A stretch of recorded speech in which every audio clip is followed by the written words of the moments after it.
Welcome to Section 420, Talkin Yankees, the podcast. Well, a little bit of an emergency episode. Sudden news comes down that longtime Yankee broadcaster John Sterling will be officially retiring.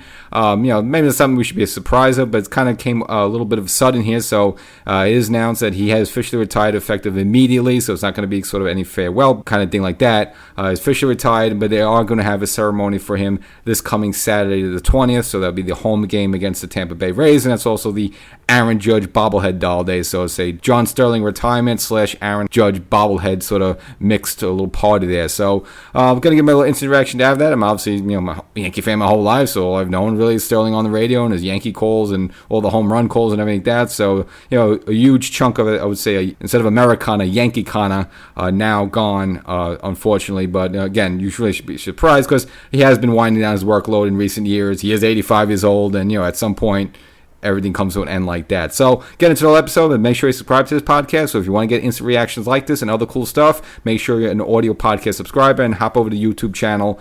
Look up Section 420 Talkin Yankees and get the visual version of the show, cover all the bases. So kind of some, little news was scrolling around that. Initially, John Sterling was going to make some sort of statement and was like, well, what is he making a statement for? Can't be anything positive. You figure he's going to deal with either this is going to be his final season or he's just going to retire right now. Then later in the day, on Monday, it was finally officially announced. He put out a statement. The Yankees put out a statement. WFAN, which carries the Yankee game broadcast, also put out statements. But basically, the statement is that yes, he is officially retired, effective immediately. And of course, they'll have a little ceremony for him this coming Saturday. Then that's the game again, April 20th, Saturday against the Tampa Bay Rays at home. And of course, he will make a little stop in the booth there to say little goodbyes there as well. Now, in the meantime, again, if you're a listener of the ball games over the radio there, whether you're at home or in the car or elsewhere, Justin Schachtel is going to get a lot of the workload, as well as Iman Barbari. Now, the Iman I've had on this Section 420 Talkin Yankees show a couple times, so if you want to go over to the YouTube channel, get some original Iman content there. You'll actually see it from back in 2019. I believe that's when he was still a senior at Fordham University, so you want to see you want to see the single A or maybe the double A version of Iman Barbari. You want to go check that out. And then about a year after that as well, I had him again on the show. So again, in front of the show. So, glad to see him getting this opportunity. And so him and I guess Justin Schachtel are going to share the workload, still working with Susan. So that's kind of the near-term thing. But, of course, the focus on the episode should be John Sterling. Again, just, been with the Yankees since 1989 here. So kind of officially go over his numbers here like we would an athlete. But, again, he's the broadcaster there. So officially 5,420. So got that 420 in there. So 5,420 regular season games.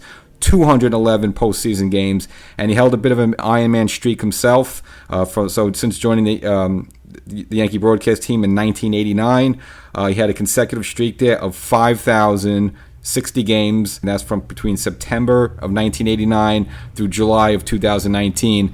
And, I think once he started, he finally took that first game off in 2019, which was kind of a big deal at the time. I'm not sure if he had to go maybe to his daughter or one of his children. He kind of had children late in life. One of their college graduations or something like that had caused him to miss a game at a time. And just for him to miss a game after almost 20, 30 years, I was like, ooh, wow. But then after that, we've seen it over the past couple of years. His workload definitely getting shortened. Obviously during COVID 2020, him and Susan were broadcasting the game from home or whatever. Definitely not together. But again, we've seen this, him not traveling as much, pretty much only doing home games. So again, the workload is getting less and less and less, where you figure at some point he was probably going to, call it quits, just from, obviously, he's in his 80s already. Now, he did an interview with The Athletic not too long ago, and he did kind of say that he's kind of really coming close to the end, and he mainly cited the travel. He said doing the games is fine, but he hates doing the travel, and I guess it's just a lot for the air travel and getting on and off planes and weird hours of the night and not getting much sleep and all that. So I guess after a while it kind of takes a toll on you. Now, if you go to some other areas, say the New York Post, for example, it was kind of saying it was citing health concerns without actually pointing to anything specifically. So again, unless there's something else we don't know about, maybe got some sort of diagnosis out of nowhere. That he's trying to keep secret and he's kind of battling something. Is that a small possibility? Always, possibly, but I just think it's had a lot to do with the workload, and maybe he just looks at the rest of the season and it's like, oh my goodness, we're only in April and can I go another 5-6 months doing this? Do I really want to do this? So maybe he just came to the sudden realization, and maybe some home issues as well domestically that kind of lines things up where say, you know what, let's just call it quits there. So I guess he kind of stepped forward and just kind of like a Band-Aid, just yanked it off. I thought maybe he was initially, when I heard some of this, early in the day, that maybe, he was going to kind of announce that this will be my final season. I'll have a reduced workload and kind of maybe just kind of go out that way and sort of get his sort of like, sort of have with Jeter and Mariano, they kind of did the tour of all, kind of getting all the accolades as they're leaving there, getting prizes and gifts and all the hoopla and stuff like that, because maybe Sterling didn't want to go through that. And plus, again, he probably didn't want to do the road games anyway, so really didn't make sense for him to do that.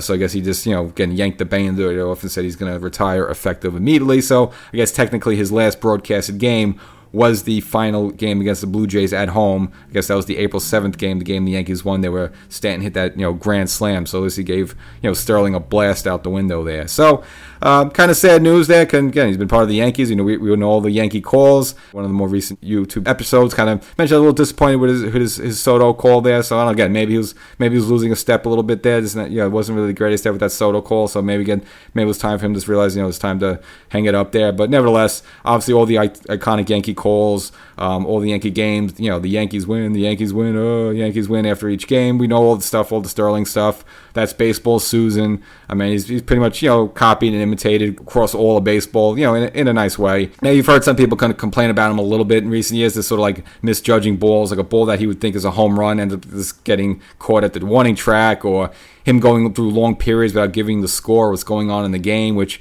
is kind of a broadcaster's trick, so you don't turn the channel, so you keep tuning in to finally hear what the score is. So it might be a little bit that, but people just kind of think he's just kind of like lost in the game a little bit there. But again, according to Sterling in that Athletic interview, he said he's fine doing the games, that's no problem, he just doesn't like to travel. So it seems this is more just like, just age and just tired of traveling. Again, he's 85 years old. I mean, give the guy a break there. So 36 years after being the voice of the Yankees there, Sterling calls it quits. Kind of sad to see. Again, I'm happy for Imam Babari, again, former guest of the show, getting an opportunity here. And maybe, he's young, he's 24 years old. So, hey, maybe he could be the guy for the next 60 years. He could be the next, like, Mel Allen there. So, and he's probably talented enough to do that. So, we'll see how it all unfolds. So, a little sad news there. That's the episode. Make sure you subscribe to this podcast to get instant reactions like this and other cool stuff. And, of course, go to the YouTube channel there as well. Cover all the bases. We'll catch you next time.